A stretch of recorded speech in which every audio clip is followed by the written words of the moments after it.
Kurdish Pershmerga forces have reportedly captured an American ISIS fighter in Iraq. New video shows him surrendering to troops. Where are you from? United States.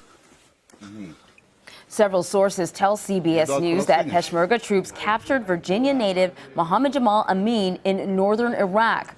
Charlie D'Agata has been tracking this story from London. Charlie, what's the latest? What can you tell us? Well, good morning to you. He's currently being detained by Kurdish forces. It's likely that he'll be transported from Sinjar, where he was captured, to a place like Erbil, from the front line to larger command centers. Local TV showed, as you said, what they said was a Virginia driver's license and a couple of credit cards. Kurdish Pershmerga forces said they captured the American ISIS fighter early this morning. It happened around 5 a.m.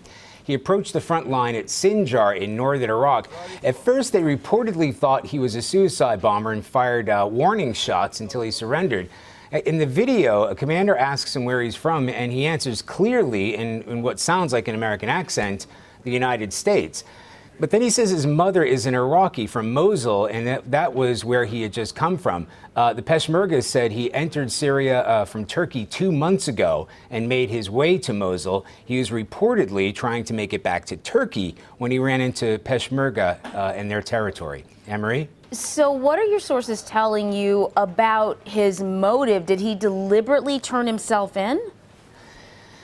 That's the big question, Anne-Marie, and it's hard to know right now because I think we have to consider that this is a man who is walking on his own. When you look at the territory, if he had gone to Mosul, as he says he was, he could have, there was a much more direct route, not only to turn himself over to Peshmerga forces, but to find his way back into Turkey. The way he was going through Sinjar, that's about a 2-hour drive, and that is a very, very heavily contested area. Now, yes, the Peshmerga forces own the territory around Sinjar, but just one city over is ISIS territory. So then you have to ask the question, where was he with ISIS if he decided to, go off campus? And that'll be one of the questions that investigators are trying to figure out. It may also be if he took that route into Mosul from Syria, he would have taken that exact route back. So if he was trying to trace his footsteps back from where he had come, he would have gone through Sinjar. And at any time, this is a very fluid front line, at any time would he only have been maybe 5 miles from walking straight into Peshmerga territory. So whether he was surrendering or whether he was trying to make it back, whether he got lost, at this point we don't know. So you gave us a pretty good description of the region and how fluid it is. Is it surprising that he even survived this journey?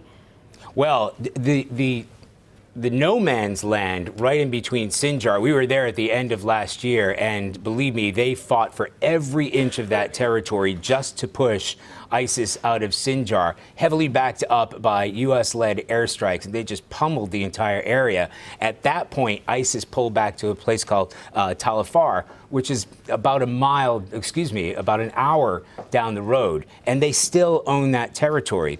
So you can be driving along, even along Mosul, as you head down to Sinjar. At any one of those points, ISIS can attack and try to take off the territory, which they continue to try to do, or there will be an offensive launched by the Peshmerga to battle them back. It is constantly changing, so that would have been a very dangerous route, crossing over from ISIS territory into the hands of Peshmerga, and not a decision to be taken lightly.